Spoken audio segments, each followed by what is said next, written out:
I'm Rev Karla. Welcome to Spirituality Matters.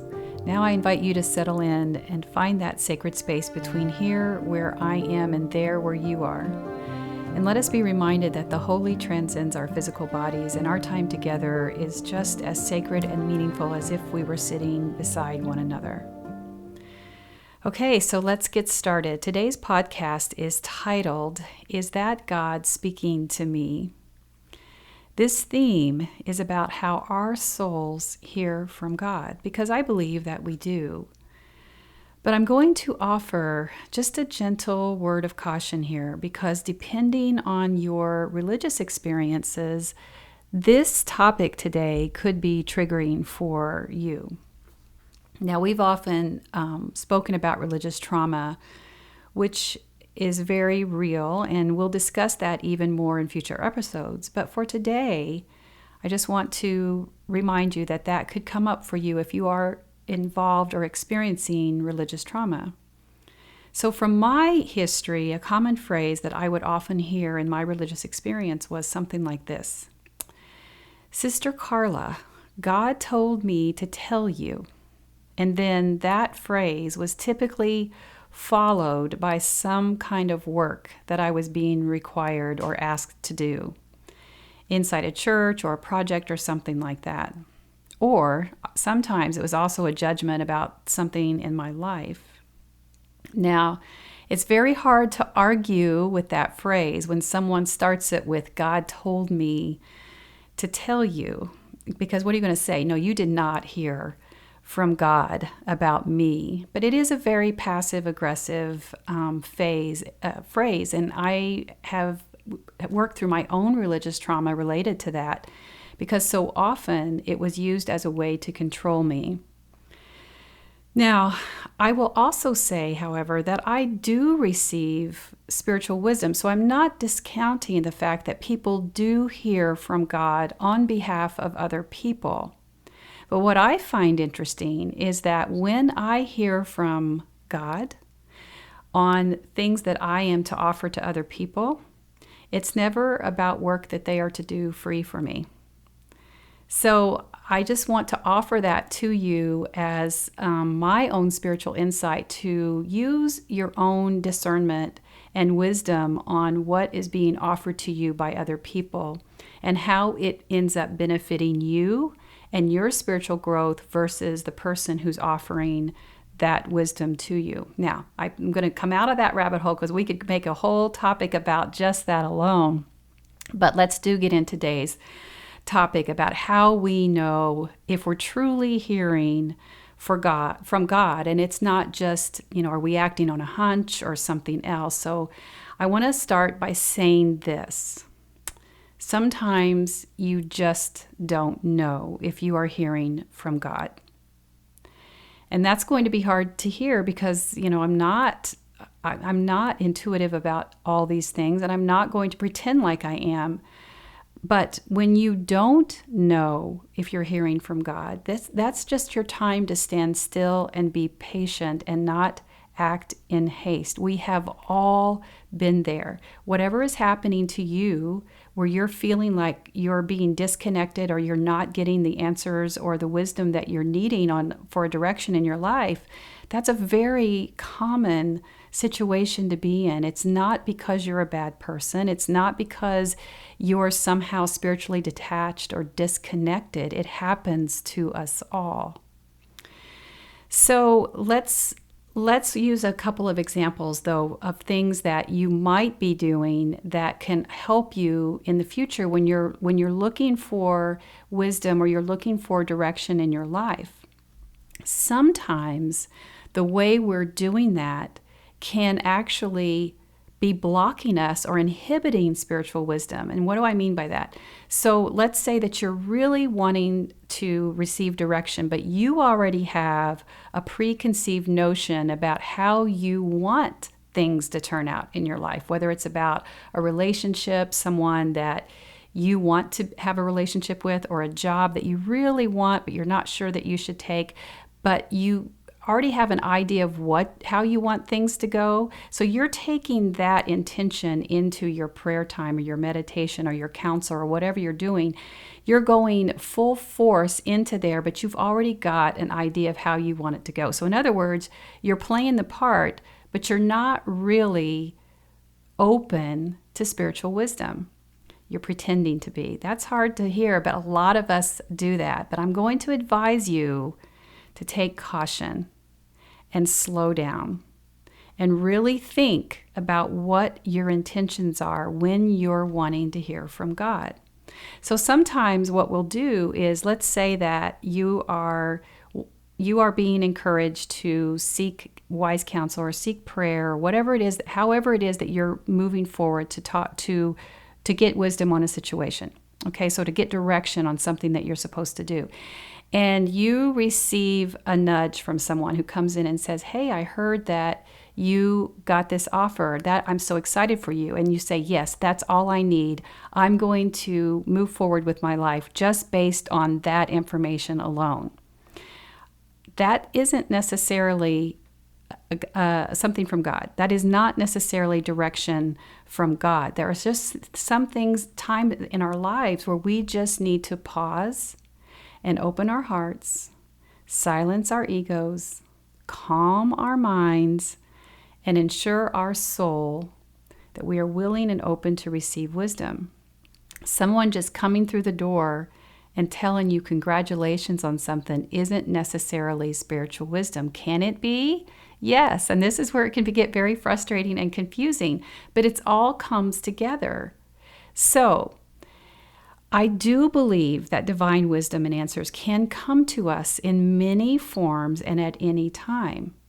But the best way to know that we are hearing from God is when we create the sacred space to invite this divine wisdom to come to us. That creates a space where we are more open and willing to be a vessel for hearing and discerning what is meant for us and possibly what is meant for someone else.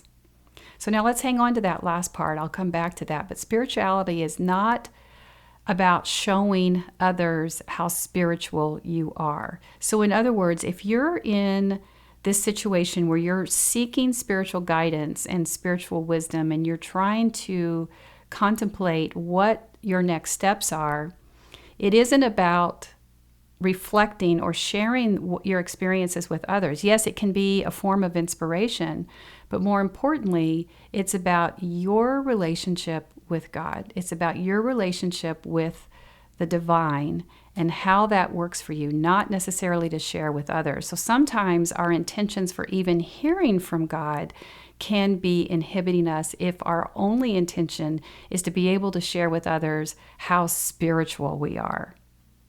So this path, this journey of our relationship with the holy is about our inner growth, our self-awareness, and our perpetual connection to the holy. That is what expands our awareness and our compassion. Because if we're on this journey to be more kind, to be more loving, to be more patient, to be more tolerant, to be a better versions of ourselves than how we were yesterday, that can't happen if it's only happening when we're in the middle of some kind of crisis or dilemma or needing direction. This kind of spiritual guidance comes with a disciplined practice.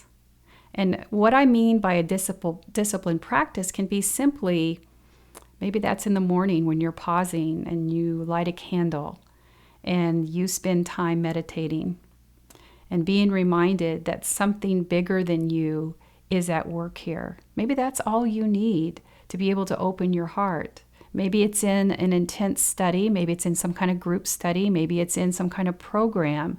But whatever it is, finding those elements of sacred pieces that work together for you to hold, so it becomes the container that holds your spirituality. So that is what you turn to when you are facing a situation where you are being invited to consider the next steps of your life.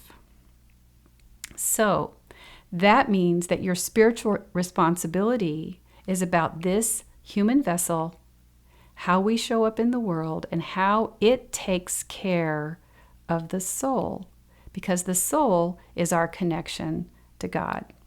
Because if we're focusing on that first, then our prayer life begins to reflect it. That then, when we are facing a crisis or a dilemma, it becomes more natural and easy for us to move into that space and know the pieces that we need to have in place and how we are already expected to hear from God, because we are. Now, let me caution you here, because I know this is very confusing, and it can be overwhelming. Because even for me, as someone who routinely journals and uses my spiritual practices to make sure I'm in alignment with what God is asking of me, there are many times where I don't feel the presence of the divine. Now, what do I mean by that? Even let's say that I spent my time in my spiritual practice this morning and didn't receive any words of wisdom or kind of a calming presence, which is very common for all of us, not just me. There's nothing special about my spirituality. But sometimes it's just not there. I'm not feeling anything, but I'm not panicked. Because what I know from that moment is that I have peace in knowing that in my past, I have set a path for hearing from God. So what that tells me for where I am right now, what I have done is enough to keep me just going forward. Even though, yes, I may have doubts, I may have concerns, I may have frustrations, I may have worries. It doesn't matter. I'm okay right where I am. So what does that mean for me if I hit a crossroads where I'm going to need to make a difficult decision? If I don't have answers at that time, even though I become more intentional about that specific issue, it just means that I'm going to have to be patient. I'm going to have to be quiet. And maybe that does mean I expand my spiritual practice a little bit more to create this situation that will allow me to hear from God. Now, I'm not saying this, again, as the guru. I have definite times where I'm wondering if I'm doing enough, if what I'm doing in my life is exactly where God wants me. So I'm not answering any of your questions when you come to me in my emails or my messages to ask me about prayer life. I come to you as someone who's always learning. One of the most powerful statements, and I know you've heard me say this before, it's actually how I end my podcast, is the teacher teaches what she needs to hear, to learn, or heal. So whatever word you want to put there, we're all on this journey together. But it's a reminder that what I'm offering you is also here for me. I'm not holding myself up to be holier than thou. I consider myself and indeed a broken human, and I am in a constant state of untangling, unlearning, and restructuring. So I also openly share about my struggles, about healing from my abuse, from religious trauma, and from some of my painful life experiences. And in order for me to keep my spiritual practice and my path clear, I also have accountability partners. I have used mental therapy in the past, so I'm sharing these things with you so that you understand there's many tools that may not necessarily be what you consider part of a spiritual practice, but are very much a part of your sacred container that can help you when you're trying to figure out a life situation. Okay, so circling back to prayer and how you think you might or might not be hearing from God, I have a question for you. What is it that you are desiring from your prayer life? And I'm not talking about the short prayer that you might say when you're looking for the perfect parking space, and I'm not talking about anything like that. I am talking about the long game. The long game in prayer should be what is front and center. So some other examples of the short game kind of prayer would be like, God, help me with my upcoming final exam. That's a one-off thing. Just going to say that, God, help me with this. Or, God, I'm concerned about a health issue, and I want you to be with me during my doctor visit that's coming up. Or, God, tell my roommate or my partner or my professor that they are an idiot. And here's my favorite one. God, please let my team win the Super Bowl. Those are short-term prayers that really don't do much to help us with our spiritual practice. It does reflect on our connection to the physical. So if a lot of our prayers are about controlling the physical aspects of our lives, then that could point to something that may be lacking in your spiritual practice. Now, of course, there could be some valid concerns there. If you're concerned about your health or the health of another person, but that's the only time you're showing up, that's still considered a short-term prayer because we're not investing into the long-term relationship between us and the holy.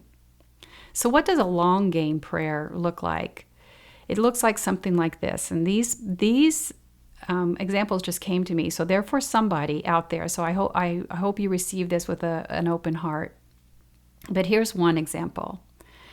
God, the bitterness I feel over a family situation is still with me, and I can't release it. It's impacting how I treat others, and it won't give me peace. Please, let's work together so that you can reveal in me what I'm refusing to see for myself and why I can't heal from this situation. That's a long game prayer. Here's another one. God, my worry and anxiety are paralyzing me. It has gotten worse as I age, and I lack the coping skills to figure this out, and I am so tired, God. Let's work together to help me unlock the true cause of my worry so that I can live with peace and joy. Now, do you feel that shift? Can you feel that in your soul and your heart? The difference between a short game prayer where you're just asking for a one-off situation versus a long game where you're looking at how you show up, how you can have peace and joy in your life. Because I guarantee you the long game will never be about who wins the Super Bowl. I don't care if you are the owner of an NFL team who is undefeated and who is projected to win it. That is not a long game prayer. Sorry, NFL owners out there. The long game prayer is about you and God. It is about you and God. I'm going to say it one more time. It is about you and God. It's that space where you are inviting the holy to work with you in cooperation with you to heal what's broken inside. When we spend time in our spiritual practices, inviting the sacred into those spaces that we guard the world from, everything will start to change for you. Someone recently wrote to me that they are afraid to pray. And this beautiful human has given me permission to mention her name. Her name is Jennifer. She is such a lovely soul. I'm so honored by all the connections I'm making on all my social media platforms. But to stay on top of the backlog of messages and the emails, that would be a full-time job. So if you have one sitting out there, I'm very sorry that I'm delayed. But this beautiful human reached out very early, and we've been able to stay connected. And she is an amazing writer, and she'll do something with that someday. So yes, Jennifer, that piece of spiritual wisdom is just for you. But she wrote to me one day, and she simply said, Rev Karla, I'm afraid to pray. Now that may be some of the most authentic words ever written. And it excites me on a spiritual level, as someone who provided spiritual counseling, one-on-one spiritual counseling with people for several years. That kind of honesty and vulnerability always signaled that the person was willing to move into a deeper type of work that was going to be restorative and healing. And I can work with that. So that was really exciting to see that. So to enter this sacred space of God, where God is inviting us to just be as we are, where we're fully human, but we're fully filled with our soul, this soul that's in need of grace, healing, and love. So after discussing this, I understand that so many people find those blocks about learning to pray because we haven't been taught to pray, or we're fearful about it because we're afraid we're going to do it wrong. So how do we enter this sacred space with God? How do we prepare ourselves to enter this space so that it becomes something that can not only be restorative and healing, but it can be insightful and give us some of the answers that we are craving? And it is indeed prayer. I know you're going to get tired of me circling back to that because it truly is that simple. So here we are back to square one. Well, one of the reasons that people could be struggling for or trying to pray and having problems with it is because they're comparing their personal prayer life to their corporate prayer or their community prayer. And if you've been in any kind of spiritual community or church, you know the kind of prayers that you're going to have. And a lot of that, at times, that transcends over into your personal life. And sometimes that just doesn't work. It's a different kind of prayer that we have in community than what we have in our personal lives. So what we have to do is kind of untangle from that kind of example and then look at what other kinds of prayers are available to us that are just as sacred and meaningful. So this is where the individual experience and intuition come into play, because prayer can be and often is something like a meditative walk. So a meditative walk would be something where you're going to set out walking and you're going to maybe just meditate on a word or a phrase. Or if you're looking for direction for something in your life, it can be specifically that. It's going to be if I were wanting to know whether or not I should take this job in another city, and let's say it's in San Diego, maybe that's what I'm going to just keep saying is San Diego. Every step, San Diego. And very intentionally walking very slow and just see what starts to show up for you. And again, that might not be your word, but you can ask for what's rising up. Is it fear? Are you going to walk with fear and see what's coming up? Where is that? Why is fear always stopping you from moving forward? More than likely, there's something back there in your human experience that's stopping you, inhibiting you from seizing on opportunities that are truly meant for you. Of course, meditation can be prayer. A song can be prayer. Dance can be prayer. Journaling, painting, chanting. Here is the question that we need to ask ourselves. What does your soul need to connect to the holy? What does my soul need to connect to the holy?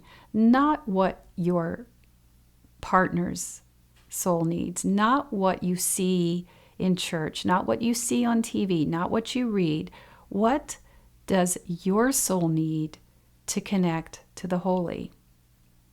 So instead of forcing ourselves into what we think prayer should be, it's time to explore what is working for us. And this is a wonderful time to consider ancestral discovery, because where are your ancestors from? What rituals did they have around the sacred experiences? There might be something there that can help open up some sacred spaces in your religious heritage or your cultural heritage or just anything about you that can help you connect to God. We have lost so much of our heritage as we've evolved in technology and we've moved to different places and industry now. All of that now dictates our values and our time. Now for me, I have Native American ancestry in my lineage. So very often I'll be in prayer and I'll be listening to music and I'm often called to dance, and finding out that I have that in my heritage just absolutely makes sense. So that's something that I very much will do. And I've already mentioned about doing a gratitude walk, but if you can't, if no word is coming up for you, as far as even if you're in the middle of some kind of crisis and you're trying to figure out direction for your life, it could be something as simple as, when was the last time that you express gratitude for everything in your life? If everything, especially this time of year, beloved, with everything that's been going on this year, it can feel so heavy. But you got out of bed this morning. You're breathing. You're still here. The sun came up. The birds are singing. The earth is still turning. That I'm recording this and it's fall right now, so everything is changing. You're still here. So a gratitude walk sometimes is all we need to move away, shift our paradigm from all of our troubles and the heaviness of the world to consider our blessings. So if nothing else is coming up for you and prayer just simply isn't working, take off walking and with every step, name something that's working for you. You got a new pair of tennis shoes? That's a blessing. That's going to feel good on those feet as you're walking around. So those are active kinds of prayers. And of course, there's always time for silent contemplative prayer, but a lot of people who are just beginning a practice of any kind of spiritual practice, it's very common to struggle with being quiet, because the ego very much wants to take control of your time, wants to distract you, because that's its job. Its job is to protect you from the mundane, from your worries, from threats. So that's going to take some time, but I would encourage you to at least try to spend a few minutes in contemplative prayer as well. And we'll spend more time on that in other episodes. But any one of these exercises that you're doing, it's just time to listen. Even if you're dancing, even if you're painting, just notice what's coming up. Just be present for nothing and everything. I want to say that again. Just be present for nothing and everything. Expect nothing. Yes, I know that seems like a paradox, because that is indeed what spirituality is. We come to this place when we are speaking about spirituality where words will just fail us. But that's where God is. That's where the holy is. That's where the sacred is. That's the space we want to arrive, where there's nothing and everything, and we stop expecting answers. Because oftentimes, my dear, answers aren't going to come, especially when we're in this heightened state of control. But what arrives for you is exactly what you need. I know that's another paradox, but this practice continues on like this, that where we learn to expect no answers, but still be at peace. Okay, so this type of spiritual practice, if you haven't picked up already, it is definitely more than just on Sundays. So often we allow organized religion to be the conduit for our spirituality, and we are not clear where religion begins and where our own spiritual truth ends. So, dear ones, religion was never meant to be responsible for the entirety of your soul. Yes, it can bless it, and it can enhance it, and it can enrich it. Of course, you know I'm spiritual but not religious, so I also know that it's not required. But it was also never meant to be responsible for everything that you are, everything, all of your connection to God. So if that's happening for you, I encourage you to consider how your soul work would be better served by your taking a more active role in healing and expanding your soul. It's very common to just step out of the church doors on Sunday and then feel like, there, check that off, you've done your spiritual thing. Now, that isn't the experience for everyone. I know that. In some cases, religion does a beautiful job of encouraging individual growth while being a sacred place for community fellowship and worship. So I'm saying all of this just so if you do not feel you are hearing from God, this is the first thing I encourage you to look at. Not only what your spiritual practice is, how often are you practicing it, and how responsible are you for it? So maybe you need to take a look at how you need to restructure your days and your time to create that space where you are able to be willing and open to hear from God. And it is a process. And it's also why I say to those of us who are spiritual but not religious, we actually have to incorporate more structure and use more effort to actually seek this spiritual connection, because no institution, no community, no building, or no amount of corporate worship is responsible for our soul. It's totally between us and God. And if it is between you and God, then we each have a responsibility to strengthen our spiritual muscle, just as we take care of all of the aspects of our mind and body, which means we exercise our mind and our body. We also have to exercise our soul. That is the definition of soul work. Okay, so let's say you've done all of this to create a spiritual practice inside your life and you're still feeling blocked or disconnected. So one of my favorite tools to detangle from things that may be happening within you is journaling. And I know you've heard me say this before, but the reason that this is very common to use journaling, because it's a beautiful way to slow down the mind. You have to think while you're writing, but it's also very common. I don't want you to feel frustrated because you're feeling blocked or you're even on some kind of plateau. This is a very common experience. We can expect that with our mind if we have like a mental block and we can't remember someone's name, or you just can't recall a certain fact. You kind of forgive yourself, even if that's happening over and over again. As a matter of fact, when it does happen often, sometimes we'll even say, wow, I must need sleep, or I must need water, or I must need to get away from some of the stress. So in other words, you pick up the signals that something's going on and your mind needs a break. Same thing with the physical. If you know you're exhausted and you're just not feeling like you want to go out for a run, or you want to work out, or you just can't clean the house, or whatever it is, you know your body is giving you cues that you're exhausted and you need to take a break.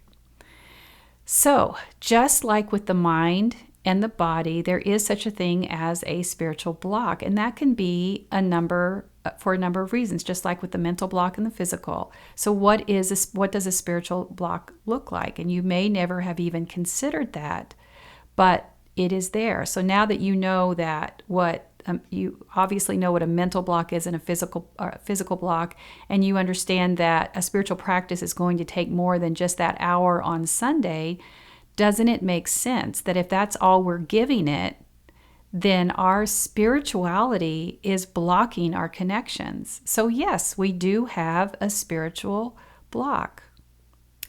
But let's also look at some aspects of your life let's see where you may be hearing from God and you're not even realizing it. So here's another question for you. Have you ever had a hunch about something that was so strong, so vivid, and so convincing that you went with it without knowing why? So can you think of a time that something just felt just off?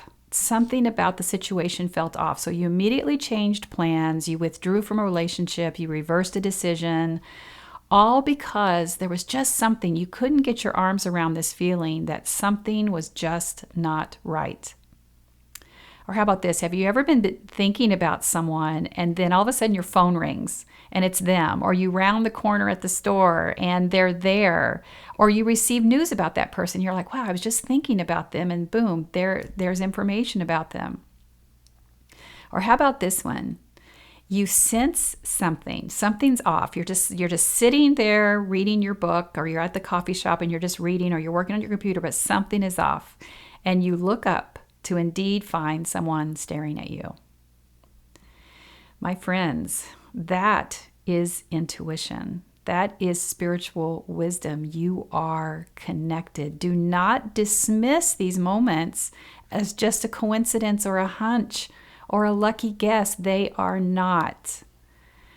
For me, they happen way too often with way too much precision to be just coincidences. As a matter of fact, I've gotten to the point now, if someone's name drops into my head, I'll give them a call or I'll write something to them and say, hey, I was just thinking about you. Is everything okay? And 9 times out of 10, they were either getting ready to call me or something is wrong. These are divine connections. And the more we work on our spiritual practices, our exercising our soul work, the more these happen. My dear souls, we are hearing from God in a multitude of ways. And so when we look at all of that together, this is a wonderful way to understand that we can expand on our spiritual path. We can hear from God, but it may not look the way you're expecting it to look. So we just end up dismissing it. And this is where our humanness fails us, because God is hiding in the everyday moments of our lives. And I believe that if we work on these intuitive times where we're thinking about something or we just have these hunches, this is the kind of spiritual wisdom or an intention that actually we can take into our time to prayer, in our prayer time, whether it's our active prayer or our contemplative prayer, whatever it is, we can take those same kinds of situations. So let's say you thought about somebody and they showed up. What was that connection that allowed that to happen? Take that into your prayer time. Have you ever heard the phrase, seek God first? Now, as a former evangelical, that phrase would feel like a heavy weight, because what does that truly mean to seek God? A lot of times that was an admonishment of some kind. So in other words, you might be asking questions and have questions about your faith or a certain situation, and all people would say to you is, well, you just need to seek God first, as if you were not already doing that. And that really didn't help you on your path. But my friends, this is exactly seeking God. When we understand that God is in all moments of our lives, everything changes when we see God in the everyday moments, when we see that there is holy all around us. When we begin to embrace this, our spiritual wisdom can begin to explode into an awareness that will help us in our truth, in our lives. Now, that doesn't mean that you don't seek wise counsel. It doesn't mean that you don't use the brain that God gave you to use to figure out the negatives and the positives of whatever situations that you're feeling. That's all part of the sacred experience.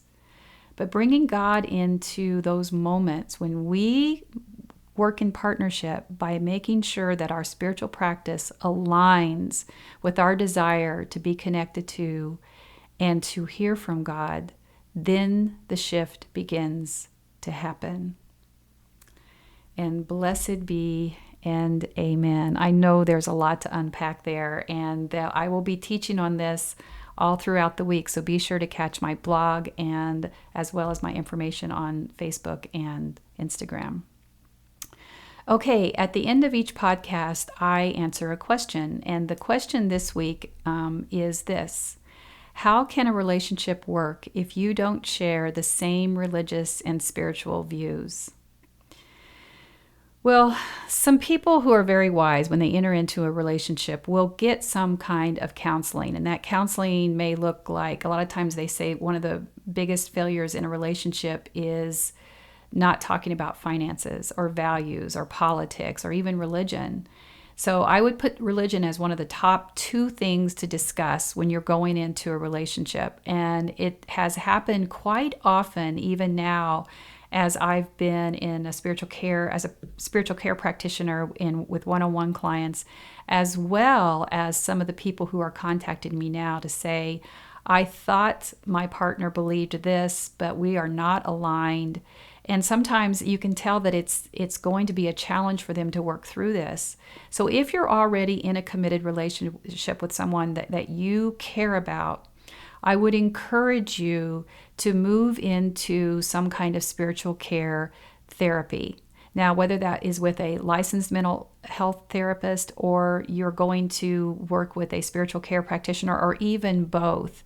And I would also encourage you to do so with someone who is more aligned in an inner faith or an inner spiritual, someone who can try to be more objective than just what your views are.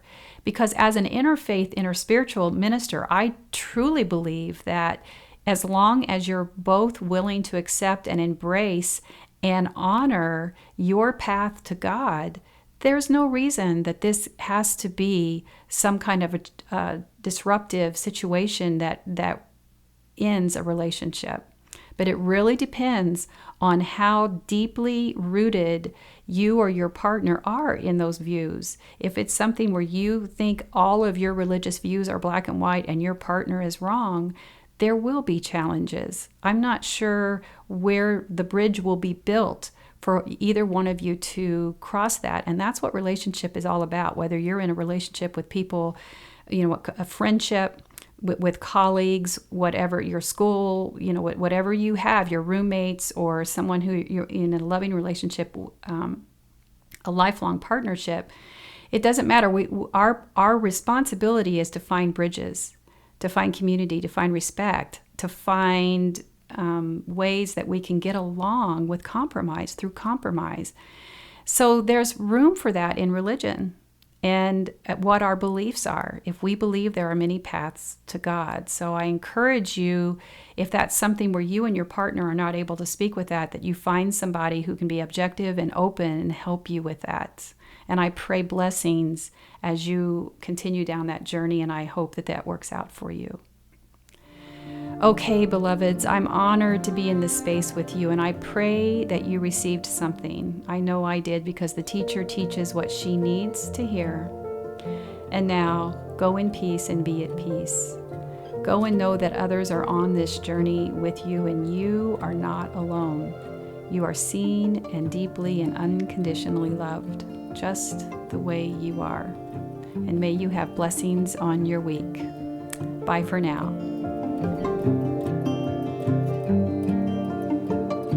If you like what you heard today, be sure to like and subscribe to Spirituality Matters wherever you listen to podcasts. To submit questions to Rev Karla, email us at spiritualitymatters@revkarla.com. Follow @Rev Karla on Instagram, Facebook, TikTok, and Pinterest for more spirituality teachings. Check out her blog posts on revkarla.com and go ahead and sign up for email alerts while you're there so you don't miss a thing. Thanks for tuning in. We'll see you next week.